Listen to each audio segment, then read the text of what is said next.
Hello everyone this side Sahil ਤੇ ਅੱਜ ਮੈਂ ਤੁਹਾਨੂੰ ਪੜਾਉਂਗੀ ਓਵਰੀਜ਼ ਬਾਰੇ। ਤੇ ਆਪਣੀ ਇਹ I think so approximately 10th video ਜਿਸ ਵਿੱਚ ਆਪਾਂ ਕੈਮੀਕਲ ਕੋਆਰਡੀਨੇਸ਼ਨ ਤੇ ਇੰਟੀਗ੍ਰੇਸ਼ਨ ਬਾਰੇ ਪੜਾਂਗੇ। ਆਪਣੇ ਅੱਖਾਂ ਤੇ ਕੰਨ ਖੁੱਲੇ ਰੱਖੋ, ਇਹ ਵਾਲਾ ਟੌਪਿਕ ਤੁਹਾਡੇ ਟਿਪਸ ਤੇ ਹੋਏਗਾ। ਆਲਰਾਈਟ, ਤੇ ਆਪਾਂ ਪੜ੍ਹਦੇ ਹਾਂ ਮਾਈ ਨੇਮ ਇਜ਼ ਸਾਹਿਲਪ੍ਰੀਤ ਕੌਰ ਮਾਨ। ਠੀਕ ਹੈ, ਤੇ ਉਸ ਤੋਂ ਬਾਅਦ ਆਪਾਂ ਸਟਾਰਟ ਕਰਦੇ ਹਾਂ ਅੱਜ ਓਵਰੀਜ਼ ਬਾਰੇ। ਠੀਕ ਹੈ, ਆਪਣੇ ਕੋਲ ਫੀਮੇਲ ਬੋਡੀ ਦੇ ਵਿੱਚ ਕੀ ਹੁੰਦੀਆਂ ਨੇ, ਓਵਰੀਜ਼ ਪ੍ਰੈਜ਼ੈਂਟ ਹੁੰਦੀਆਂ ਨੇ ਅਤੇ ਪੇਅਰ ਦੇ ਵਿੱਚ ਪ੍ਰੈਜ਼ੈਂਟ ਹੁੰਦੀਆਂ ਨੇ। ਔਰ ਆਪਣੇ ਕੋਲ ਦੋ ਓਵਰੀਜ਼ ਹੁੰਦੀਆਂ ਨੇ, ਇੱਕ ਲੈਫਟ ਸਾਈਡ ਓਵਰੀ ਹੁੰਦੀ ਆ, ਇੱਕ ਰਾਈਟ ਸਾਈਡ ਓਵਰੀ ਹੁੰਦੀ ਆ। ਸਭ ਤੋਂ ਪਹਿਲਾਂ ਆਪਾਂ ਜਿਵੇਂ ਆਪਾਂ ਹਰੇਕ ਹਾਰਮੋਨ ਬਾਰੇ ਪੜ੍ਹਦੇ ਆਏ ਕਿ ਉਹ ਮੀਜ਼ੋਡਰਮਲੀ ਡਰਾਈਵ ਆ, ਐਕਟੋਡਰਮਲੀ ਡਰਾਈਵ ਆ, ਐਂਡੋਡਰਮਲੀ ਡਰਾਈਵ, ਮਤਲਬ ਕਿਹੜੀ ਲੇਅਰ ਤੋਂ ਬਣੀ ਆ ਉਹ ਗਲੈਂਡ। ਉਵੇਂ ਹੀ ਜਿਹੜੀ ਆਪਣੀ ਓਵਰੀਜ਼ ਆ ਉਹ ਮੀਜ਼ੋਡਰਮਲੀ ਡਰਾਈਵ ਆ, ਮਤਲਬ ਉਹ ਸਰ ਨਾਲੋਂ ਜਿਹੜੀ ਗੱਬਲੀ ਲੇਅਰ ਹੁੰਦੀ ਆ ਉਹ ਤੋਂ ਬਣਿਆ। ਫੋਰ ਐਗਜ਼ਾਮਪਲ ਕਿ ਜਿਹੜਾ ਆਪਣੇ ਕੋਲ ਆਹ ਸਰ ਨਾਲੋਂ ਬਾਹਰਲੀ ਲੇਅਰ ਹੁੰਦੀ ਹੈ ਜਿਹਨੂੰ ਆਪਾਂ ਕੀ ਕਹਿ ਦਿੰਦੇ ਹਾਂ, ਐਂਡੋਡਰਮ, ਸੌਰੀ ਐਕਟੋ ਕਹਿ ਦਿੰਦੇ ਹਾਂ। ਜਿਹੜੀ ਵਿਚਕਾਰਲੀ ਲੇਅਰ ਹੁੰਦੀ ਹੈ ਉਹਨੂੰ ਮੀਜ਼ੋ ਕਹਿ ਦਿੰਦੇ, ਜਿਹੜੀ ਸਾਡੇ ਨਾਲ ਅੰਦਰਲੀ ਲੇਅਰ ਹੁੰਦੀ ਹੈ ਉਹਨੂੰ ਆਪਾਂ ਐਂਡੋ ਕਹਿੰਦੇ ਹਾਂ। ਮੈਂ ਦੁਬਾਰਾ ਰਿਪੀਟ ਕਰਦੇ, ਆਪਣੇ ਕੋਲ 3 ਲੇਅਰਸ ਹੁੰਦੀਆਂ ਜਿਹਦੇ ਤੋਂ ਆਪਣੇ ਕੋਲ ਟਿਸ਼ੂਜ਼ ਬਣਦੇ ਨੇ, ਆਪਣੇ ਗਲੈਂਡਸ ਬਣਦੇ ਨੇ, ਆਪਣੇ ਔਰਗਨਸ ਬਣਦੇ ਨੇ। ਠੀਕ ਹੈ, ਤਾਂ ਜਿਹੜੀ ਸਾਡੇ ਨਾਲ ਅੰਦਰਲੀ ਲੇਅਰ ਹੁੰਦੀ ਆ ਉਹ ਹੁੰਦੀ ਆ ਐਂਡੋਡਰਮ, ਮਿਡਲ ਲੇਅਰ ਨੂੰ ਆਪਾਂ ਮੀਜ਼ੋਡਰਮ ਕਹਿੰਦੇ, ਅਤੇ ਸਾਡੇ ਨਾਲ ਬਾਹਰਲੀ ਲੇਅਰ ਨੂੰ ਆਪਾਂ ਐਕਟੋਡਰਮ ਕਹਿੰਦੇ ਹਾਂ। ਅਤੇ ਜਿਹੜਾ ਆਪਣੇ ਕੋਲ ਓਵਰੀਜ਼ ਨੇ ਉਹ ਕੋਈ ਮੀਜ਼ੋਡਰਮਲੀ ਡਰਾਈਵ ਨੇ, ਮਤਲਬ ਉਹ ਗਬਲੀ ਲੇਅਰ ਤੋਂ ਬਣੇ ਨੇ। ਅਤੇ ਜਿਵੇਂ ਆਪਾਂ ਪਿਛਲੀ ਵੀਡੀਓ ਦੇ ਵਿੱਚ ਦੇਖਿਆ ਸੀਗਾ ਕਿ ਜੋ ਟੈਸਟਿਸ ਨੇ ਉਹ ਕੀ ਆ, ਆਊਟਸਾਈਡ ਦਾ ਅਬਡੋਮਨ ਪ੍ਰੈਜ਼ੈਂਟ ਹੁੰਦੇ ਨੇ। ਕਿਉਂ ਪ੍ਰੈਜ਼ੈਂਟ ਹੁੰਦੇ ਨੇ? ਕਿਉਂਕਿ ਇਹਨਾਂ ਨੇ ਸਪਰਮੈਟੋਜੈਨੇਸਿਸ ਕਰਨੀ ਹੁੰਦੀ ਆ। ਅਤੇ ਪਰ ਜਿਹੜੀ ਓਵਰੀਜ਼ ਨੇ, ਓਵਰੀਜ਼ ਦੀ ਲੋਕੇਸ਼ਨ ਕੀ ਹੁੰਦੀ ਹੈ, ਆਪਣੀ ਬੋਡੀ ਦੇ ਇਨਸਾਈਡ ਹੁੰਦੀ ਹੈ, ਐਂਟਰ ਐਬਡੋਮਨਲ ਹੁੰਦੀਆਂ ਨੇ ਓਵਰੀਜ਼। ਓਵਰੀ ਦੀ ਜਿਹੜੀ ਲੋਕੇਸ਼ਨ ਹੁੰਦੀ ਆ ਉਹ ਕੀ ਹੁੰਦੀ ਹੈ, ਐਂਟਰ ਅਬਡੋਮਨਲ, ਮਤਲਬ ਅਬਡੋਮਨ ਦੇ ਅੰਦਰ ਹੁੰਦੀਆਂ ਨੇ। ਆਲਰਾਈਟ, ਇੰਟਰ ਐਬਡੋਮਨਲ ਹੁੰਦੀ ਨੇ, ਐਬਡੋਮਨ ਦੇ ਇਨਸਾਈਡ ਹੁੰਦੀ ਹੈ। ਇੰਟਰਾ ਮਤਲਬ ਇਨਸਾਈਡ, ਇਨਸਾਈਡ ਐਬਡੋਮਨ ਕੀ ਹੁੰਦੀ ਹੈ, ਆਪਣੀ ਓਵਰੀਜ਼ ਪ੍ਰੈਜ਼ੈਂਟ ਹੁੰਦੀ ਨੇ। ਇੱਕ ਲੈਫਟ ਸਾਈਡ ਪ੍ਰੈਜ਼ੈਂਟ ਹੁੰਦੀ ਹੈ, ਇੱਕ ਰਾਈਟ ਸਾਈਡ ਪ੍ਰੈਜ਼ੈਂਟ ਹੁੰਦੀ ਹੈ। ਠੀਕ ਹੈ, ਸੋ ਓਵਰੀਜ਼ ਦੇ ਆਪਣੇ ਕੋਲ ਕੀ ਹੁੰਦੇ ਨੇ, ਡੂਅਲ ਫੰਕਸ਼ਨਸ ਹੁੰਦੇ ਨੇ। ਹੁਣ ਆਪਾਂ ਇਹ ਦੇਖਦੇ ਕਿ ਉਹਦੇ ਡੂਅਲ ਫੰਕਸ਼ਨਸ ਕੀ ਨੇ। ਓਵਰੀਜ਼ ਦੇ ਆਪਣੇ ਕੋਲ ਡੂਅਲ ਫੰਕਸ਼ਨਸ ਹੁੰਦੇ ਨੇ। ਪਹਿਲਾਂ ਤੋਂ as a primary sex organ ਦੀ ਤਰ੍ਹਾਂ ਕੰਮ ਕਰਦਾ, ਅਤੇ ਦੂਜੇ ਪਾਸੇ ਉਹ ਕੀ ਕੰਮ ਕਰਦਾ, ਐਜ਼ ਅ ਐਂਡੋਕਰਾਈਨ ਗਲੈਂਡ ਦੀ ਤਰ੍ਹਾਂ ਕੰਮ ਕਰਦਾ। Alright, as a endocrine gland. ਸਭ ਤੋਂ ਪਹਿਲਾਂ ਆਪਾਂ ਇਹ ਦੇਖਦੇ ਕਿ ਓਵਰੀਜ਼ ਆਪਣੇ ਕੋਲ ਪ੍ਰਾਇਮਰੀ ਸੈਕਸ ਔਰਗਨ ਦੀ ਤਰ੍ਹਾਂ ਕਿਵੇਂ ਕੰਮ ਕਰਦੀਆਂ ਨੇ। ਠੀਕ ਹੈ, that how ovaries act like primary sex organ। ਉਹ ਪ੍ਰਾਇਮਰੀ ਸੈਕਸ ਔਰਗਨ ਹੋਣ ਦੇ ਨਾਤੇ ਫੀਮੇਲ ਬੋਡੀ ਦੇ ਵਿੱਚ ਕੀ ਕਰਾਉਂਦੇ ਨੇ, ਊਜੈਨੇਸਿਸ ਕਰਾਉਂਦੀ ਹੈ। ਹੁਣ ਤੁਸੀਂ ਕਹੋਗੇ ਭਾਈ ਊਜੈਨੇਸਿਸ ਕਿਹੜੀ ਬਲਾ? ਜਿਵੇਂ ਆਪਾਂ ਟੈਸਟਿਸ ਦੇ ਵਿੱਚ ਪੜ੍ਹਿਆ ਸੀ ਕਿ ਸਪਰਮੈਟੋਜੈਨੇਸਿਸ ਹੁੰਦੀ ਆ, ਮਤਲਬ ਸਪਰਮ ਦੀ ਫਾਰਮੇਸ਼ਨ ਹੁੰਦੀ ਆ, ਮੇਲ ਗੈਮੇਟ ਦੀ ਫਾਰਮੇਸ਼ਨ ਹੁੰਦੀ, ਦੈਟ ਇਜ਼ ਸਪਰਮ। ਉਵੇਂ ਹੀ ਆਪਣੀ ਕੋਲ ਫੀਮੇਲ ਬੋਡੀ ਵਿੱਚ ਊਜੈਨੇਸਿਸ ਹੁੰਦੀ ਆ, ਮਤਲਬ ਓਵਾ ਦੀ ਫਾਰਮੇਸ਼ਨ। ਕਿਹਦੀ ਫਾਰਮੇਸ਼ਨ? ਓਵਾ ਦੀ ਫਾਰਮੇਸ਼ਨ ਨੂੰ ਆਪਾਂ ਕੀ ਕਹਿੰਦੇ ਹਾਂ, ਊਜੈਨੇਸਿਸ ਕਹਿੰਦੇ ਹਾਂ। ਫੀਮੇਲ ਬੋਡੀ ਦੇ ਵਿੱਚ ਜੋ ਫੀਮੇਲ ਗੈਮੇਟੋਫਾਈਟ ਆ ਉਹ ਹੈਗਾ ਓਵਾ। ਠੀਕ ਹੈ, ਉਸ ਤੋਂ ਬਾਅਦ ਜੋ ਓਵਰੀਜ਼ ਆ ਉਹ ਕੀ ਐਜ਼ ਅ ਐਂਡੋਕਰਾਈਨ ਗਲੈਂਡ ਵੀ ਕੰਮ ਕਰਦੀਆਂ ਨੇ, ਐਜ਼ ਅ ਐਂਡੋਕਰਾਈਨ ਗਲੈਂਡ। ਠੀਕ ਹੈ, ਐਜ਼ ਅ ਐਂਡੋਕਰਾਈਨ ਗਲੈਂਡ ਦੀ ਤਰ੍ਹਾਂ ਵੀ ਕੰਮ ਕਰਦੇ ਨੇ। ਉਹ ਕਿਵੇਂ ਕੰਮ ਕਰਦੇ ਨੇ ਕਿ ਉਹ ਕੀ ਪ੍ਰੋਡਿਊਸ ਕਰਦੇ ਨੇ, ਕੁਛ ਹਾਰਮੋਨਸ ਪ੍ਰੋਡਿਊਸ ਕਰਦੀਆਂ ਆਪਣੀ ਓਵਰੀਜ਼। ਉਹ ਦੋ ਹਾਰਮੋਨਸ ਦਾ ਨਾਮ ਕੀ ਆ, ਇੱਕ ਦਾ ਨਾਮ ਹੈਗਾ ਐਸਟ੍ਰੋਜਨ ਅਤੇ ਦੂਜੇ ਦਾ ਨਾਮ ਹੈਗਾ ਹੈ ਪ੍ਰੋਜੈਸਟੇਰੋਨ। ਦੂਜੇ ਦਾ ਨਾਮ ਹੈਗਾ ਹੈ ਪ੍ਰੋਜੈਸਟੇਰੋਨ। ਆਲਰਾਈਟ, ਮਤਲਬ ਆਪਣੇ ਕੋਲ ovaries as a primary sex organ ਕੰਮ ਕਰਦੀ ਹੈ ਅਤੇ ਐਜ਼ ਅ ਐਂਡੋਕਰਾਈਨ ਗਲੈਂਡ ਕੰਮ ਕਰਦੀ ਹੈ। ਪ੍ਰਾਇਮਰੀ ਸੈਕਸ ਔਰਗਨ ਹੋਣ ਦੇ ਨਾਤੇ ਓਜੈਨੇਸਿਸ ਕਰਾਉਂਦੀ ਹੈ, ਉਰਫ ਮਤਲਬ ਓਵਾ ਦੀ ਫਾਰਮੇਸ਼ਨ ਕਰਾਉਂਦੀ ਆ। ਦੂਜੇ ਪਾਸੇ ਐਜ਼ ਅ ਐਂਡੋਕਰਾਈਨ ਗਲੈਂਡ ਦੋ ਹਾਰਮੋਨਸ ਪ੍ਰੋਡਿਊਸ ਕਰਦੀ, ਇੱਕ ਹੁੰਦਾ ਐਸਟ੍ਰੋਜਨ, ਇੱਕ ਹੁੰਦਾ ਪ੍ਰੋਜੈਸਟੇਰੋਨ। ਹੁਣ ਆਪਾਂ ਸਭ ਤੋਂ ਪਹਿਲਾਂ ਦੇਖਾਂਗੇ ਫੰਕਸ਼ਨਸ ਆਫ ਐਸਟ੍ਰੋਜਨ। ਜਿਹੜਾ ਆਪਣੀ ਕੋਲ ਫੀਮੇਲ ਬੋਡੀ ਦੇ ਵਿੱਚ ਐਸਟ੍ਰੋਜਨ ਹਾਰਮੋਨ ਪ੍ਰੋਡਿਊਸ ਹੁੰਦਾ, ਉਹਦੇ ਫੰਕਸ਼ਨਸ ਕੀ ਹੁੰਦੇ ਨੇ। ਸਭ ਤੋਂ ਪਹਿਲਾਂ ਆਪਾਂ ਕੀ ਆ ਉਹ ਦੇਖਾਂਗੇ। ਉਹਦਾ ਪਹਿਲਾ ਫੰਕਸ਼ਨ ਕੀ ਹੁੰਦਾ ਕਿ ਉਹਨਾਂ ਨੇ ਮੈਮਰੀ ਗਲੈਂਡਸ ਦੀ ਡਿਵੈਲਪਮੈਂਟ ਕਰਾਉਣੀ ਹੁੰਦੀ ਹੈ। ਕੀ ਹੈ, ਮੈਮਰੀ ਗਲੈਂਡਸ ਜੋ ਫੀਮੇਲਸ ਦੇ ਵਿੱਚ, ਜਿਹਨੂੰ ਆਪਾਂ ਬ੍ਰੈਸਟ ਕਹਿ ਦਿੰਦੇ ਹਾਂ, ਉਹਦੀ ਕੀ ਕਰਾਉਂਦੀ ਆ, ਗਰੋਥ ਐਂਡ ਡਿਵੈਲਪਮੈਂਟ ਕਰਵਾਉਂਦੀ। ਮੈਮਰੀ ਗਲੈਂਡਸ ਦੀ ਕੀ ਕਰਵਾਉਂਦੀ ਆ, ਗਰੋਥ ਕਰਵਾਉਂਦੀ ਹੈ। ਕੌਣ? ਐਸਟ੍ਰੋਜਨ। ਠੀਕ ਹੈ, ਇਹ ਕਦ ਕਰਵਾਉਂਦੀ ਆ, ਪਿਊਬਰਟੀ ਦੇ ਟਾਈਮ। ਆਪਾਂ ਦੇਖਦੇ ਹਾਂ ਕਿ ਸਭ ਤੋਂ ਪਹਿਲਾਂ ਤਾਂ ਉਹਨਾਂ ਦੀ ਜਿਹੜੀ ਚੈਸਟ ਆ ਉਹ ਇੰਨੀ ਗਰੋਥ ਨਹੀਂ ਹੁੰਦੀ ਹੈਗੀ ਚੈਸਟ ਦੀ, ਬਟ ਜਦ ਪਿਊਬਰਟੀ ਹਿੱਟ ਹੁੰਦੀ ਹੈ ਕਿਸੇ ਵੀ ਗਰਲ ਨੂੰ, ਦੈਨ ਉਹਦੀ ਮੈਮਰੀ ਗਲੈਂਡਸ ਮਤਲਬ ਉਹਦੀ ਚੈਸਟ ਗਰੋ ਹੋਣੀ ਸ਼ੁਰੂ ਹੋ ਜਾਂਦੀ ਆ ਅਤੇ ਆਪਾਂ ਨੂੰ ਉਹ ਬਲਸਡ ਆਊਟ ਦਿਖਦੀ ਹੈ। ਠੀਕ ਹੈ, ਅਤੇ ਉਸ ਤੋਂ ਬਾਅਦ ਆਪਣੇ ਕੋਲ ਐਸਟ੍ਰੋਜਨ ਕਰਕੇ ਜੋ ਚੀਕਦੀਆਂ ਨਹੀਂ ਕੁੜੀਆਂ, ਚੈ ਚੈ ਚੈ ਚੈ, ਉਹ ਕਿਹਦੇ ਕਰਕੇ ਹੁੰਦੀ ਆ, ਐਸਟ੍ਰੋਜਨ ਕਰਕੇ। ਕਿਉਂਕਿ ਆਪਣੇ ਕੋਲ ਜੋ ਐਸਟ੍ਰੋਜਨ ਆ ਉਹਦੇ ਕਰਕੇ ਫੀਮੇਲਸ ਦੇ ਵਿੱਚ ਹਾਈ ਪਿਚ ਵੋਇਸ ਹੋ ਜਾਂਦੀ ਹੈ। ਅਤੇ ਤੀਜਾ ਜਿਹੜਾ ਹਾਰਮੋਨ ਆ, ਤੀਜਾ ਜਿਹੜਾ ਫੰਕਸ਼ਨ ਆ ਸੌਰੀ, ਉਹ ਕੀ ਆ, female pattern of hair distribution. ਕਿ ਓਵਰਆਲ ਫੀਮੇਲ ਦੀ ਬੋਡੀ 'ਤੇ ਕਿੱਥੇ ਕਿੱਥੇ ਹੇਅਰ ਹੋਣਗੇ, ਅੰਡਰ ਆਰਮਸ ਹੋਣਗੇ, ਪਿਊਬਿਕ ਹੇਅਰ ਹੋਣਗੇ। ਠੀਕ ਹੈ, ਕਿੱਥੇ ਕਿੱਥੇ ਹੇਅਰ ਡਿਸਟਰੀਬਿਊਸ਼ਨ ਕਿੰਨੀ ਹੋਏਗੀ, ਕਿਵੇਂ ਹੋਏਗੀ, ਉਹ ਕੌਣ ਡਿਸਾਈਡ ਕਰਦਾ, ਐਸਟ੍ਰੋਜਨ ਡਿਸਾਈਡ ਕਰਦਾ। So female pattern female pattern of hair distribution, female pattern of hair distribution. Alright, तो चौथा फंक्शन की है कि growth and development of secondary sex organ. Primary sex organ तो अपने को ओवरीज ही होंदियां ने, सैकेंडरी सैक्स ऑर्गन जिमें फिलोपियन ट्यूब हो गया, यूट्रस हो गया, ये सारे की ने सैकेंडरी सैक्स ऑर्गनस ने, तो इन्हां दी ग्रोथ एंड डिवेलपमेंट कौन करांदा? एस्ट्रोजन करांदा। सो अपने को चौथा फंक्शन की आ गया एस्ट्रोजन दा, ग्रोथ प्लस डिवेलपमेंट की दी? सैकेंडरी सैक्स ऑर्गनस दी, जिहदे विच की आ जांदा? फिलोपियन ट्यूब आ जांदा ते यूट्रस वगैरह आ जांदा। ऑलराइट, तो पंजवां फंक्शन की हुंदा अपने कोल? Female sexual behaviour. Male sexual behaviour नूं आपां की कहंदे सी? लिबिडो। तो उहदे लई कौन रिस्पोंसिबल सीगा? टेस्टोस्टेरोन। तो फीमेल्स दे विच कौन रिस्पोंसिबल हुंदा फीमेल सैक्शुअल बिहेवियर दे लई? फीमेल सैक्शुअल बिहेवियर दे लई कौन रिस्पोंसिबल हुंदा? That is oestrogen. ऑलराइट, ठीक है। तो इसका छेवां फंक्शन हैगा कि oestrogen forms the endometrium wall of uterus. ਹੁਣ ਮੈਂ ਤੈਨੂੰ ਸਮਝਾਉਂਦੀ ਹਾਂ ਕਿ ਆਪਣੇ ਕੋਲ ਐਕਚੁਅਲ ਦੇ ਵਿੱਚ ਨਾ ਗਰਲਸ ਦੇ ਵਿੱਚ ਮੈਂਸਟਰੁਅਲ ਸਾਈਕਲ ਹੁੰਦੇ ਨੇ। ਕੀ ਹੁੰਦੇ ਨੇ? ਮੈਂਸਟਰੁਅਲ ਸਾਈਕਲ ਹੁੰਦੇ ਨੇ। ਪਹਿਲਾਂ ਮੈਂ ਤੁਹਾਨੂੰ ਉਹ ਟੌਪਿਕ ਸਮਝਾਉਂਦਾ, ਫਿਰ ਤੁਹਾਨੂੰ ਆ ਪੁਆਇੰਟ ਸਮਝ ਆਏਗਾ। ਫੀਮੇਲਸ ਦੇ ਵਿੱਚ ਮੈਂਸਟਰੁਅਲ ਸਾਈਕਲ ਹੁੰਦੇ ਨੇ, ਮਤਲਬ ਮੰਥ ਬਾਅਦ ਆਪਣੇ ਕੋਲ ਕੀ ਆਉਂਦੇ ਨੇ? ਪੀਰੀਅਡਸ ਆਉਂਦੇ ਨੇ। ਇਹ ਆਪਣੇ ਨਾ ਵਜਾਈਨਾ ਦੇ ਥਰੂ ਬਲੱਡ ਦੇ ਫਾਰਮ ਦੇ ਵਿੱਚ ਇੱਕ ਟਾਈਪ ਦੀ ਸਕ੍ਰੀਸ਼ਨ ਨਿਕਲਦੀ ਆ, ਐਂਡ ਇਹ ਅਰਾਊਂਡ 3 to 5 ਡੇਜ਼ ਚੱਲ ਸਕਦੇ ਨੇ, ਐਂਡ ਉਸ ਤੋਂ ਜ਼ਿਆਦਾ ਵੀ ਹੋ ਸਕਦਾ ਜਾਂ ਫਿਰ 2 ਦਿਨਾਂ ਦਾ ਵੀ ਹੋ ਸਕਦਾ। ਆਲਰਾਈਟ, ਇਹਦੇ ਵਿੱਚ ਹੁੰਦਾ ਕੀ ਆ ਕਿ ਆਪਣੇ ਕੋਲ ਜੋ ਯੂਟਰਸ ਆ, ਜੋ ਇਸ ਤਰ੍ਹਾਂ ਦਾ ਹੈ ਕੁਛ,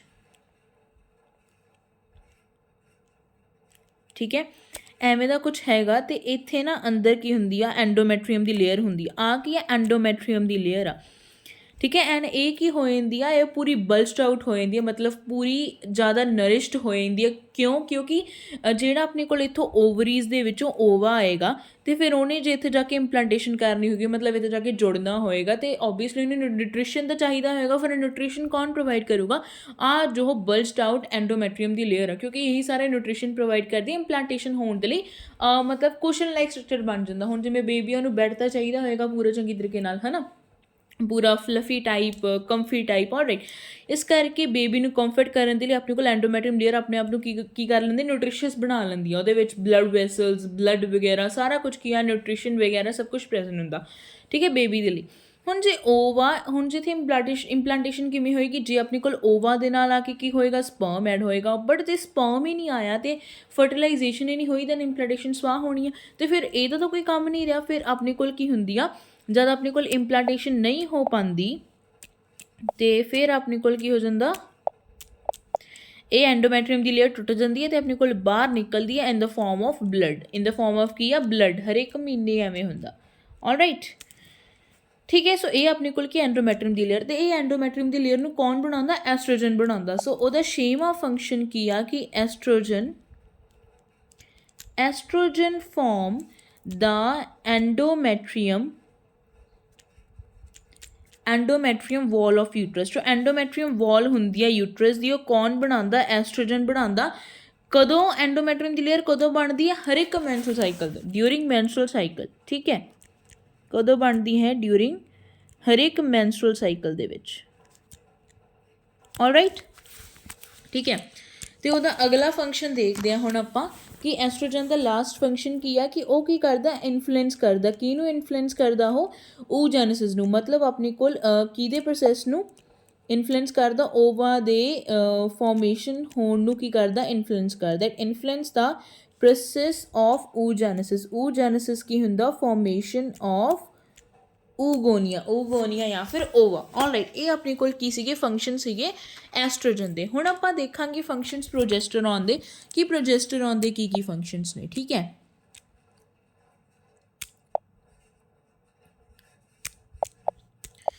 ਹੁਣ ਆਪਾਂ ਦੇਖਾਂਗੇ ਫੰਕਸ਼ਨਸ ਆਫ ਪ੍ਰੋਜੈਸਟਰੋਨ, ਜੋ ਦੂਜਾ ਹਾਰਮੋਨ ਰਿਲੀਜ਼ ਹੁੰਦਾ ਆਪਣੇ ਕੋਲ, ਠੀਕ ਹੈ। ਇਹ ਕੀ ਕਰਦਾ? ਇਹ ਮੇਨਲੀ ਜੋ ਪ੍ਰੋਜੈਸਟਰੋਨ ਆ, ਇਹਨੂੰ ਨਾ ਕਾਰਪਸ ਲਿਊਟੀਅਮ ਸਕ੍ਰੀਟ ਕਰਦਾ। ਹੁਣ ਮੈਂ ਸਭ ਤੋਂ ਪਹਿਲਾਂ ਤਾਂ ਤੁਹਾਨੂੰ ਇਹੀ ਸਮਝਾ ਦਿੰਦੀ ਹਾਂ ਕਿ ਆਪਣੇ ਕੋਲ ਕਾਰਪਸ ਲਿਊਟੀਅਮ ਕੀ ਹੁੰਦਾ। ਆਪਣੇ ਕੋਲ ਨਾ ਇਹ ਓਵਰੀ ਐਂ ਕਰਕੇ ਆਪਣੇ ਕੋਲ ਨਾ ਇਹਦੇ ਵਿੱਚ ਫੋਲੀਕਲਸ ਹੁੰਦੇ ਨੇ, ਪ੍ਰਾਇਮਰੀ ਫੋਲੀਕਲ ਹੋ ਗਿਆ, ਸੈਕੰਡਰੀ ਫੋਲੀਕਲ ਹੋ ਗਿਆ, ਟਰਸ਼ਰੀ ਫੋਲੀਕਲ ਹੋ ਗਿਆ, ਮੈਚਿਓਰ ਗ੍ਰੈਫੀਅਨ ਫੋਲੀਕਲ ਹੋ ਗਿਆ। ਤੇ ਉਸ ਤੋਂ ਬਾਅਦ ਕੀ ਹੁੰਦਾ, ਉਸ ਤੋਂ ਬਾਅਦ ਆਪਣੇ ਕੋਲ ਇੱਥੇ ਸਟਰਕਚਰ ਬਣਦਾ ਜਿਹਨੂੰ ਆਪਾਂ ਕਾਰਪਸ ਲਿਊਟੀਅਮ ਕਹਿ ਦਿੰਦੇ ਹਾਂ।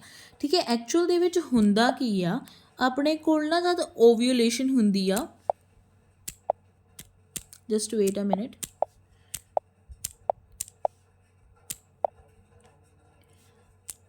ਕੀ ਆਪਣੇ ਕੋਲ ਪ੍ਰਾਇਮਰੀ ਫੋਲੀਕਲ ਆ, ਸੈਕੰਡਰੀ ਫੋਲੀਕਲ ਆ, ਟਰਸ਼ਰੀ ਫੋਲੀਕਲ ਆ, ਐਂਡ ਆਪਣੇ ਕੋਲ ਮੈਚਿਓਰ ਗ੍ਰੈਫੀਅਨ ਫੋਲੀਕਲ ਆ। ਕੀ ਹੈ, ਮੈਚਿਓਰ ਗ੍ਰੈਫੀਅਨ ਫੋਲੀਕਲ। ਠੀਕ ਹੈ, ਐਂਡ ਕਿਹੜੀ ਸਟਰਕਚਰ ਹੈ ਜਿਹੜੀ ਮੈਂ ਤੁਹਾਨੂੰ ਸਮਝਾਉਣਾ ਚਾਹੁੰਦੀ ਹਾਂ, ਦੈਟ ਇਜ਼ ਕਾਰਪਸ ਲਿਊਟੀਅਮ। ਇਹ ਕਿਵੇਂ ਬਣਦੀ ਹੈ ਐਕਚੁਅਲ ਦੇ ਵਿੱਚ, ਜਿਹੜਾ ਮੈਚਿਓਰ ਗ੍ਰੈਫੀਅਨ ਫੋਲੀਕਲ ਆ ਜਦੋਂ ਪੂਰਾ ਮੈਚਿਓਰ ਹੋ ਚੁੱਕਿਆ ਹੁੰਦਾ ਉਹ ਰਪਚਰ ਹੋ ਜਾਂਦਾ। ਰਪਚਰ ਹੋਣ ਤੋਂ ਬਾਅਦ ਉਹਦੇ ਉਹ ਕੀ ਰਿਲੀਜ਼ ਕਰ ਦਿੰਦਾ, ਓਵਾ ਰਿਲੀਜ਼ ਕਰ ਦਿੰਦਾ। ਅਤੇ ਜਿਹੜਾ ਉਹਦੇ ਬਚਿਆ ਕੁਛ ਮੈਚਿਓਰ ਗ੍ਰੈਫੀਅਨ ਫੋਲੀਕਲ ਦੇ ਪਿੱਛੇ ਰਹਿ ਗਿਆ, ਉਹ ਕੀ ਆ, ਉਹ ਕਿਹਦੇ ਵਿੱਚ ਕਨਵਰਟ ਹੋ ਜਾਂਦਾ, ਕਾਰਪਸ ਲਿਊਟੀਅਮ ਦੇ ਵਿੱਚ ਕਨਵਰਟ ਹੋ ਜਾਂਦਾ। ਅੱਗੇ ਕਾਰਪਸ ਲਿਊਟੀਅਮ ਕਾਰਪਸ ਐਲਬੀਕਨਸ ਦੇ ਵਿੱਚ ਕਨਵਰਟ ਹੋ ਜਾਂਦਾ, ਜੋ ਕਿ ਹੁੰਦੀ ਹੈ ਵਾਈਟ ਬੋਡੀ। ਬਟ ਆਪਾਂ ਨੇ ਇੱਥੇ ਕਿਹਦੇ ਬਾਰੇ ਪਤਾ ਕਰਨਾ ਸੀਗਾ, ਕਾਰਪਸ ਲਿਊਟੀਅਮ ਬਾਰੇ ਪਤਾ ਕਰਨਾ ਸੀ। ਜੋ ਆਹ ਸਟਰਕਚਰ ਆ, ਇਹ ਸਟਰਕਚਰ ਕੀ ਪ੍ਰੋਡਿਊਸ ਕਰਦਾ, ਇਹ ਐਸਟ੍ਰੋਜਨ ਤੇ ਪ੍ਰੋਜੈਸਟਰੋਨ ਦੋਨੇ ਹੀ ਪ੍ਰੋਡਿਊਸ ਕਰਦੇ ਨੇ, ਬਟ ਮੇਨਲੀ ਇਹ ਕੀ ਪ੍ਰੋਡਿਊਸ ਕਰਦਾ, ਕਾਰਪਸ ਲਿਊਟੀਅਮ ਪ੍ਰੋਡਿਊਸ ਕਰਦਾ, ਸੌਰੀ ਪ੍ਰੋਜੈਸਟਰੋਨ ਪ੍ਰੋਡਿਊਸ ਕਰਦਾ। ਜਿਹੜਾ ਕਾਰਪਸ ਲਿਊਟੀਅਮ ਆ ਉਹ ਦੋਵੇਂ ਹਾਰਮੋਨਸ ਪ੍ਰੋਡਿਊਸ ਕਰਦਾ, ਐਸਟ੍ਰੋਜਨ ਪਲੱਸ ਪ੍ਰੋਜੈਸਟਰੋਨ, ਬਟ ਜ਼ਿਆਦਾ ਅਮਾਊਂਟ ਦੇ ਵਿੱਚ ਕਿਹੜਾ ਪ੍ਰੋਡਿਊਸ ਕਰਦਾ, ਪ੍ਰੋਜੈਸਟਰੋਨ। ਸੋ ਆਪਾਂ ਨੂੰ ਇਹ ਗੱਲ ਪਤਾ ਚੱਲ ਗਈ ਜਿਹੜੀ ਆਪਾਂ ਪਤਾ ਕਰਨੀ ਸੀਗੀ ਕਿ ਆਪਣੇ ਕੋਲ ਜੋ ਪ੍ਰੋਜੈਸਟਰੋਨ ਆ, ਜੋ ਆਪਣੇ ਕੋਲ ਪ੍ਰੋਜੈਸਟਰੋਨ ਆ ਉਹਨੂੰ ਕੌਣ ਰਿਲੀਜ਼ ਕਰਦਾ, ਕਾਰਪਸ ਲਿਊਟੀਅਮ। ਕੌਣ ਰਿਲੀਜ਼ ਕਰਦਾ, ਕਾਰਪਸ ਲਿਊਟੀਅਮ। ਅਤੇ ਜਿਹੜਾ ਪ੍ਰੋਜੈਸਟਰੋਨ ਇਹਨੂੰ ਆਪਾਂ ਪ੍ਰੈਗਨੈਂਸੀ ਹਾਰਮੋਨ ਕਹਿੰਦੇ, ਕਿਉਂਕਿ ਇਹ ਪ੍ਰੈਗਨੈਂਸੀ ਨੂੰ ਮੇਨਟੇਨ ਕਰਕੇ ਰੱਖਦਾ। ਪ੍ਰੈਗਨੈਂਸੀ ਨੂੰ ਮੇਨਟੇਨ ਕਿਵੇਂ ਕਰਕੇ ਰੱਖਦਾ, ਕਿ ਜਿਹੜੀ ਐਂਡੋਮੈਟਰੀਅਮ ਦੀ ਲੇਅਰ ਨਹੀਂ, ਜੋ ਕੁਸ਼ਨ ਲੇਅਰ ਬਣਾਈ ਆਪਾਂ ਬੇਬੀ ਦੀ ਇੰਪਲਾਂਟੇਸ਼ਨ ਦੇ ਲਈ, ਉਹਨੂੰ ਮੇਨਟੇਨ ਕਰਕੇ ਰੱਖਦਾ। ਕੌਣ ਮੇਨਟੇਨ ਕਰਕੇ ਰੱਖਦਾ, ਪ੍ਰੋਜੈਸਟਰੋਨ। ਠੀਕ ਹੈ, ਜਿਹੜਾ ਪ੍ਰੋਜੈਸਟਰੋਨ ਆ ਇਹਨੂੰ ਆਪਾਂ ਕੀ ਕਹਿ ਦਿੰਦੇ ਹਾਂ, ਪ੍ਰੈਗਨੈਂਸੀ ਹਾਰਮੋਨ ਵੀ ਕਹਿ ਦਿੰਦੇ ਹਾਂ। ਪ੍ਰੈਗਨੈਂਸੀ ਹਾਰਮੋਨ, ਪ੍ਰੈਗਨੈਂਸੀ ਹਾਰਮੋਨ ਆਪਾਂ ਕਿਵੇਂ ਕਹਿ ਦਿੰਦੇ ਹਾਂ ਕਿ ਇਹ ਜਿਹੜੀ ਆਪਣੇ ਕੋਲ ਪ੍ਰੈਗਨੈਂਸੀ ਹਾਰਮੋਨ ਤਾਂ ਕਹਿੰਦੇ ਕਿਉਂ, ਕਿਉਂਕਿ ਇਹ ਪ੍ਰੈਗਨੈਂਸੀ ਨੂੰ ਮੇਨਟੇਨ ਕਰਕੇ ਰੱਖਦਾ। ਇਟ ਪ੍ਰੈਗਨੈਂਸੀ ਮੇਨਟੇਨ, ਪ੍ਰੈਗਨੈਂਸੀ ਨੂੰ ਕੌਣ ਮੇਨਟੇਨ ਕਰਕੇ ਰੱਖਦਾ, ਪ੍ਰੋਜੈਸਟਰੋਨ। ਅਤੇ ਇਸ ਕਰਕੇ ਆਪਾਂ ਨੂੰ ਕੀ ਕਹਿੰਦੇ ਆ, ਪ੍ਰੈਗਨੈਂਸੀ ਹਾਰਮੋਨ ਕਹਿੰਦੇ ਆ। ਪ੍ਰੈਗਨੈਂਸੀ ਕਿਵੇਂ ਮੇਨਟੇਨ ਕਰਕੇ ਰੱਖਦਾ ਉਹ ਐਕਚੁਅਲੀ ਬਾਏ ਮੇਨਟੇਨਿੰਗ ਐਂਡੋਮੈਟਰੀਅਮ ਲੇਅਰ, ਜੋ ਕੁਸ਼ਨ ਟਾਈਪ ਲੇਅਰ ਨਹੀਂ ਬਣੀ ਹੋਈ ਬੇਬੀ ਦੀ ਇੰਪਲਾਂਟੇਸ਼ਨ ਦੇ ਲਈ, ਉਹਨੂੰ ਮੇਨਟੇਨ ਕਰਕੇ ਉਹ ਪ੍ਰੈਗਨੈਂਸੀ ਨੂੰ ਮੇਨਟੇਨ ਕਰ ਲੈਂਦਾ, ਕਿਉਂਕਿ ਇਹੀ ਮੇਨ ਲੇਅਰ ਹੈ ਜਿੱਥੇ ਜਾ ਕੇ ਬੇਬੀ ਨੇ ਇੰਪਲਾਂਟ ਹੋਣਾ। ਅਤੇ ਉਸ ਤੋਂ ਬਾਅਦ ਕੀ ਕਰਦਾ ਆਪਣੇ ਕੋਲ ਜੋ ਪ੍ਰੋਜੈਸਟਰੋਨ ਹੁੰਦਾ, growth of milk forming structures that is alveoli in mammary glands। ਹੁਣ ਤੁਸੀਂ ਕਹੋਗੇ ਵੀ ਐਲਵੋਲਾਈਜ਼ ਤਾਂ ਆਪਾਂ ਕਿਤੇ ਹੋਰ ਪੜ੍ਹੇ ਸੀ ਲੰਗਸ ਦੇ ਵਿੱਚ। ਨੋ ਡਾਊਟ ਜਿਹੜੀ ਆਪਣੇ ਫੇਫੜੇ ਨੇ, ਫੇਫੜਿਆਂ ਦੇ ਵਿੱਚ ਵੀ ਆਪਣੇ ਕੋਲ ਇੱਥੇ ਕੀ ਹੁੰਦੀਆਂ, ਐਲਵਿਓਲੀਜ਼ ਹੁੰਦੀਆਂ ਐਵੇਂ ਕਰਕੇ, ਜਿੱਥੇ ਕੀ ਹੁੰਦੀਆਂ ਆਪਣੇ ਕੋਲ ਆਕਸੀਜਨ ਅਤੇ ਕਾਰਬਨ ਡਾਈਆਕਸਾਈਡ ਐਕਸਚੇਂਜ ਹੁੰਦੀ ਆ। ਬਟ ਆਪਣੇ ਕੋਲ ਐਲਵਿਓਲੀਜ਼ ਕਿੱਥੇ ਪ੍ਰੈਜ਼ੈਂਟ ਹੁੰਦੀਆਂ ਨੇ, ਮੈਮਰੀ ਗਲੈਂਡਸ ਦੇ ਵਿੱਚ ਵੀ ਐਲਵਿਓਲੀਜ਼ ਪ੍ਰੈਜ਼ੈਂਟ ਹੁੰਦੀਆਂ ਨੇ, ਜਿੱਥੇ ਕੀ ਆ ਮਿਲਕ ਸਟੋਰ ਹੁੰਦਾ। ਫਿਰ ਐਲਵਿਓਲੀਜ਼ ਤੋਂ ਟਿਊਬਸ ਦੇ ਥਰੂ, ਲੈਕਟੀਫੈਰਸ ਟਿਊਬਸ ਦੇ ਥਰੂ ਬਾਹਰ ਆਉਂਦਾ, ਨਿੱਪਲ ਦੇ ਥਰੂ, ਫਿਰ ਜਿੱਥੋਂ ਕੀ ਆ ਬੇਬੀ ਸੱਕ ਕਰਦਾ। ਠੀਕ ਹੈ, ਨੋ ਡਾਊਟ ਆਪਣੇ ਲੰਗਸ ਦੇ ਵਿੱਚ ਵੀ ਐਲਵਿਓਲੀਜ਼ ਹੁੰਦੀ ਆ, ਬਟ ਆਪਣੇ ਮੈਮਰੀ ਗਲੈਂਡਸ ਮਤਲਬ ਬ੍ਰੈਸਟ ਦੇ ਵਿੱਚ ਵੀ, ਫੀਮੇਲ ਬ੍ਰੈਸਟ ਦੇ ਵਿੱਚ ਵੀ ਆਪਣੇ ਕੋਲ ਕੀ ਪ੍ਰੈਜ਼ੈਂਟ ਹੁੰਦੀਆਂ, ਐਲਵਿਓਲੀਜ਼ ਪ੍ਰੈਜ਼ੈਂਟ ਹੁੰਦੀਆਂ। ਸੋ ਉਹਨਾਂ ਦੀ ਗਰੋਥ ਕੌਣ ਕਰਦਾ, growth of milk forming structures, just wait a minute,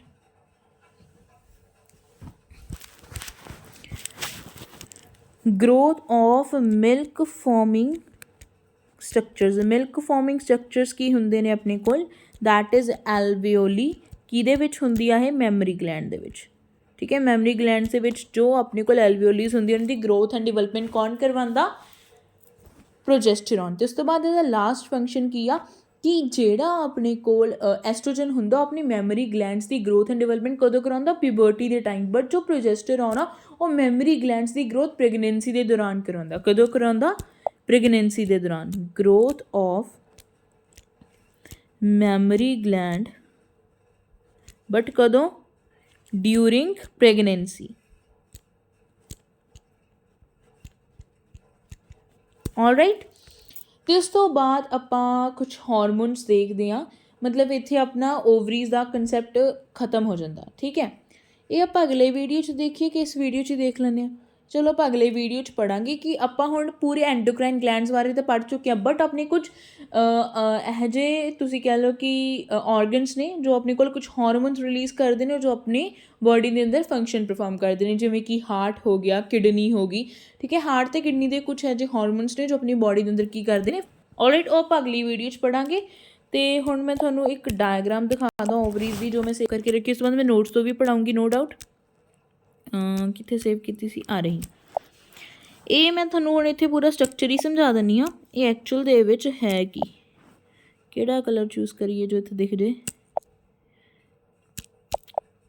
ਵੈਸੇ ਮੈਂ ਔਰੰਜ ਚੂਜ਼ ਕਰ ਲਿਆ, ਮੈਂ ਕੁਛ ਹੋਰ ਕਰਦੀ ਹਾਂ, ਵੇਟ ਅ ਮਿੰਟ। ਠੀਕ ਹੈ, ਆਹ ਆਪਣੇ ਕੋਲ ਕੀ ਨੇ, 2 ਓਵਰੀਜ਼ ਨੇ। ਆ ਆਪਣੇ ਕੋਲ 2 ਓਵਰੀਜ਼ ਨੇ, ਠੀਕ ਹੈ। ਅਤੇ ਜਿਹੜੀ ਮੋਟੀ ਜਿਹੀ ਲੇਅਰ ਨਹੀਂ ਬਣੀ ਹੋਈ, ਐਂਡੋਮੈਟਰੀਅਮ ਦੀ ਲੇਅਰ ਆ। ਅਤੇ ਇੱਥੋਂ ਓਵਾ ਆ ਕੇ ਆ ਆਪਣੀ ਫਲੋਪੀਅਨ ਟਿਊਬਸ ਹੁੰਦੀ ਆ। ਆਹ ਆਪਣਾ ਪੂਰਾ ਕੀ ਹੁੰਦਾ, ਯੂਟਰਸ ਹੁੰਦਾ। ਆਪਣਾ ਪੂਰਾ ਕੀ ਹੁੰਦਾ, ਯੂਟਰਸ ਹੁੰਦਾ। ਆਹ ਫਲੋਪੀਅਨ ਟਿਊਬ ਹੁੰਦੀ ਆ, ਠੀਕ ਹੈ। ਉਸ ਤੋਂ ਬਾਅਦ ਇੱਥੋਂ ਜਿਹੜੀ ਓਵਰੀਜ਼ ਨੇ, ਆਹ ਆਪਣੇ ਕੋਲ ਕੀ ਹੁੰਦੀਆਂ, ਹੁੰਦੀਆਂ ਇਹ ਆਹ ਆਪਣਾ ਮਤਲਬ ਤੁਸੀਂ ਡਿਟੇਲ ਦੇ ਵਿੱਚ ਪੜ੍ਹੋਗੇ ਹਿਊਮਨ ਰਿਪਰੋਡਕਸ਼ਨ ਦੇ ਵਿੱਚ ਕਿ ਆਪਣੀ ਫਲੋਪੀਅਨ ਟਿਊਬ ਦੇ ਵੀ ਆਪਣੇ ਕੋਲ 3 ਹਿੱਸੇ ਹੁੰਦੇ ਨੇ, ਇਨਫੰਡੀਬੁਲਮ, ਐਂਪਲਾ ਅਤੇ ਇੱਕ ਹੁੰਦਾ ਇਸਥਮਸ, ਠੀਕ ਹੈ। ਸੋ ਆ ਓਵਰੀਜ਼ ਨੇ ਕੀ ਓਵਮ ਰਿਲੀਜ਼ ਕੀਤਾ, ਇਹ ਫਲੋਪੀਅਨ ਟਿਊਬ ਦੇ ਆਇਆ।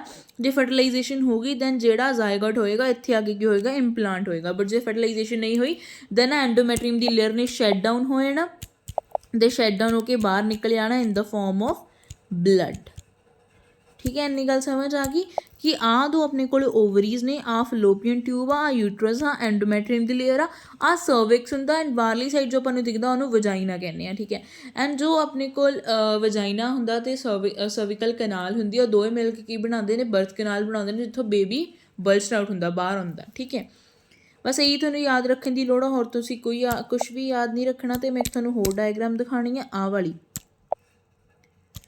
ਜਿਹੜੇ ਮੈਂ ਤੁਹਾਨੂੰ ਸਮਝਾ ਨਹੀਂ ਰਹੀ ਸੀ ਕਿ ਓਵਰੀ ਦੇ ਵਿੱਚ ਪ੍ਰਾਇਮਰੀ ਫੋਲੀਕਲਸ, ਆਹ ਸਾਰੇ ਕੀ ਨੇ, ਫੋਲੀਕਲਸ ਹੀ ਡਿਵੈਲਪ ਹੋ ਰਹੇ ਨੇ। ਅਤੇ ਇੱਥੇ ਜਿਹੜਾ ਆਪਣੇ ਕੋਲ ਮੈਚਿਓਰ ਗ੍ਰੈਫੀਨ ਫੋਲੀਕਲ ਸੀਗਾ, ਉਹ ਕਿ ਰਪਚਰ ਹੋ ਗਿਆ ਅਤੇ ਆਪਾਂ ਨੂੰ ਬਾਹਰ ਕੀ ਮਿਲ ਗਿਆ, ਓਵਮ ਮਿਲ ਗਿਆ, ਠੀਕ ਹੈ। ਅਤੇ ਇੱਥੇ ਆਪਣੇ ਕੋਲ ਆ ਕੀ ਬਣ ਗਿਆ, ਕਾਰਪਸ ਲਿਊਟੀਅਮ ਬਣ ਗਿਆ, ਜੋ ਆਪਣੇ ਕੋਲ ਕੀ ਰਿਲੀਜ਼ ਕਰਦਾ, ਪ੍ਰੋਜੈਸਟਰੋਨ ਰਿਲੀਜ਼ ਕਰਦਾ। ਐਸਟ੍ਰੋਜਨ ਵੀ ਰਿਲੀਜ਼ ਕਰਦਾ, ਬਟ ਜ਼ਿਆਦਾ ਅਮਾਊਂਟ ਦੇ ਵਿੱਚ ਪ੍ਰੋਜੈਸਟਰੋਨ ਰਿਲੀਜ਼ ਕਰਦਾ। ਕਾਰਪਸ ਲਿਊਟੀਅਮ ਬਣ ਗਿਆ ਅਤੇ ਉਸ ਤੋਂ ਬਾਅਦ ਆਪਣੇ ਕੋਲ ਕਾਰਪਸ ਐਲਬੀਕਨਸ ਵੀ ਬਣਦੇ। ਅੱਗੇ ਜਾ ਕੇ ਦੇਖੋ, ਕਾਰਪਸ ਐਲਬੀਕਨਸ ਵੀ ਬਣਦੇ ਨੇ। ਕਾਰਪਸ ਲਿਊਟੀਅਮ ਤੋਂ ਬਾਅਦ ਕਾਰਪਸ ਐਲਬੀਕਨਸ ਬਣਦੇ ਨੇ। ਆਹ ਸਾਰੇ ਆਪਣੇ ਕੋਲ ਕੀ ਨੇ, ਡਿਵੈਲਪਿੰਗ ਫੋਲੀਕਲਸ ਨੇ। ਫੋਲੀਕਲ ਰਪਚਰ ਹੋ ਗਿਆ, ਓਵਲਿਊਸ਼ਨ ਹੋ ਗਈ, ਇਸ ਤੋਂ ਬਾਅਦ ਕਾਰਪਸ ਲਿਊਟੀਅਮ ਬਣ ਗਿਆ, ਦੈਨ ਕਾਰਪਸ ਐਲਬੀਕਨਸ ਬਣ ਗਏ। ਗੱਲ ਸਮਝ ਆ ਗਈ, ਠੀਕ ਹੈ। ਅਤੇ ਉਸ ਤੋਂ ਬਾਅਦ ਆਪਾਂ ਨੋਟਸ ਤੋਂ ਪੜ੍ਹਦੇ ਹਾਂ।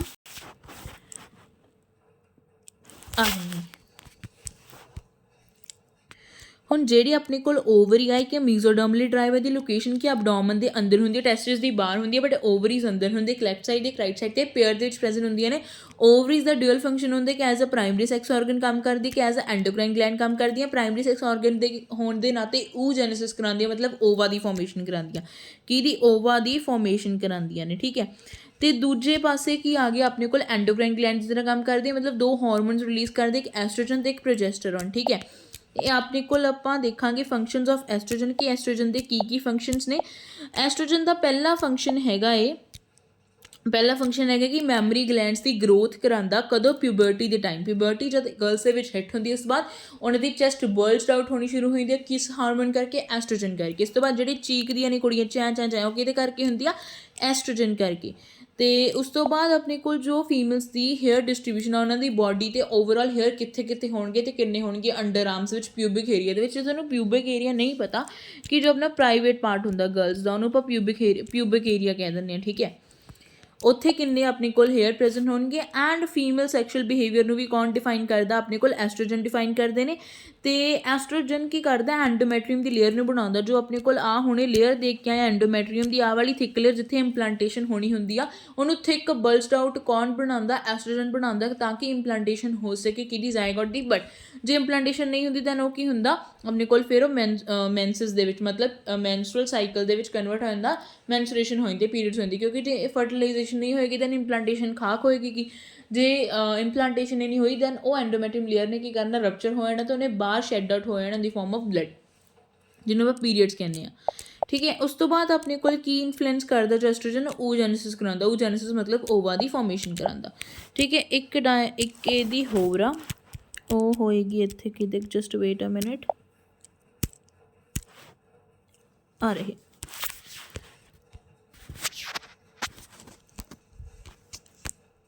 एक ही आ गया अपने को प्रोजेस्टेरॉन आ गया कि प्रोजेस्टेरॉन के की फंक्शनस ने। ठीक है।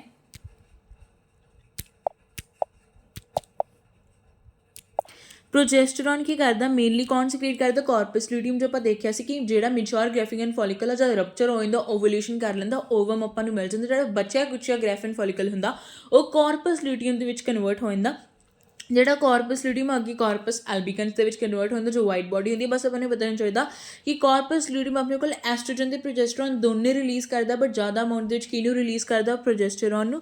इस करके जो प्रोजेस्टेरॉन मेनली कौन रिलीज़ करता, कॉर्पस ल्यूटियम। तो इन्हू ਆਪਾਂ प्रेगनेंसी हार्मोन कहने, क्यों? क्योंकि ये प्रेगनेंसी में मेनटेन करके रखता।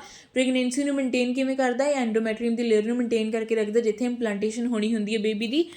तो उस तो बाद ये करता ग्रोथ करता मिल्क फॉर्मिंग स्ट्रक्चर्स की एल्वियोलीज। एल्वियोलीज नो डाउट अपने लंग्स के भी प्रेजेंट होंगी है, बट अपनी मैमरी ग्लैंड्स फीमेल्स के मैमरी ग्लैंड्स के भी एल्वियोलीज प्रेजेंट होंगे ने, जिथे कि मिल्क स्टोर होंगे। तो फिर वो मिल्क डक्ट के थ्रू, लैक्टिफेरस डक्ट के थ्रू आएगा निप्पल्स के थ्रू, फिर वो बेबी के करेगा, सक करेगा। ठीक है। सो जी एल्वियोलीज होंगी उन्होंने ग्रोथ हो पाए ताकि अपने को ज़्यादा तो ज़्यादा मिल्क स्टोर हो पाए। सो उन्होंने एल्वियोलीज की ग्रोथ एंड डिवेलपमेंट कौन करवाता, प्रोजेस्टेरॉन करांदा। Last but not the least अपने को की फंक्शन आ प्रोजेस्टेरॉन का कि मैमरी ग्लैंड्स को ग्रोथ करवाता प्रेगनेंसी के दौरान। अपने को प्यूबर्टी के दौरान मैमरी ग्लैंड्स की कौन ग्रोथ करवाता, वो करवाता oestrogen, but during pregnancy mammary glands की डिवेलपमेंट कौन करांदा, प्रोजेस्टेरॉन। हुण आपां अगली वीडियो हार्मोन्स पढ़ांगे हार्ट ते किडनी बारे। Till then stay safe and stay happy and let me know in the comments कि तुहानूं किवें दी टीचिंग चाहिए या फिर किवें दे न्यू टैक्नोलॉजीज़ न्यू आइडियाज़ चाहिए ने, किवें दा तुहानूं टीचिंग वे चाहिए, मैनूं कमेंट्स में जरूर दस्सिओ। Bye bye, take care. अगली वीडियो च मिलते हैं।